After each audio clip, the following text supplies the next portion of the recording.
This is Roy Eckbold from Hagley Museum and Library. We're going to make royal icing today. This is the recipe for royal icing. Egg whites, cream of tartar, 10x sugar.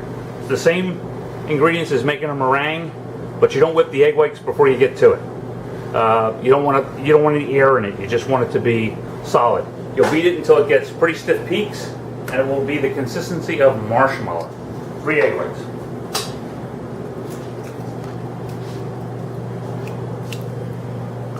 One.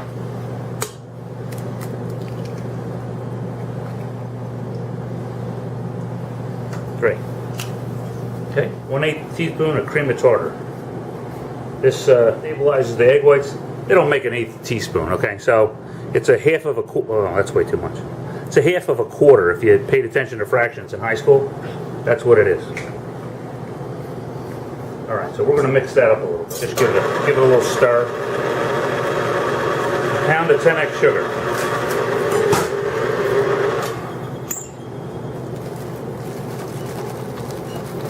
Now, if you were making meringue, you would whip those whites till they got a lot of air in them and set up really nice, but we're not interested in a meringue.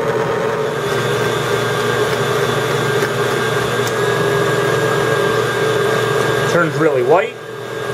This is the glue. It attaches all the little doodads that go on the thing, and as well as holds the walls together.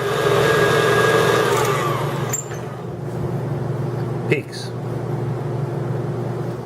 We're just going to put this royal icing into these tubes, or into my pastry bag. I have a rose tube in this, and you'll see that reason when we get the pipe in this out. It's like marshmallow. We keep it in saran wrap, or keep it covered with something wet. Since it's in here now, that's about it. As long as I keep the end of it dry, we're good. Okay. All right, let's go. Okay. All right, here we are again with my rose tube of white.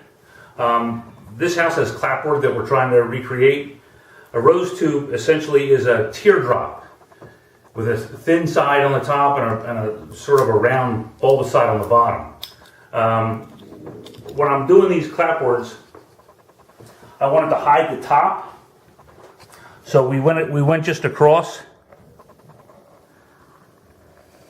We went to the fat end on top of the bill.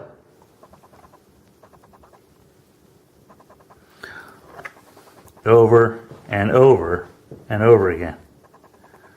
One of the things I want to touch base on right now is the colors of things. When you do things of color, you need to do as much of it all at one time as you can. Sort of like painting a room. You need to have the same tint of everything that you have. But there's always going to be an uncle or a helpful relative is going to point out to you that your colors don't match. So this was all done. This is all now drying, so we're going to get to this in our next set.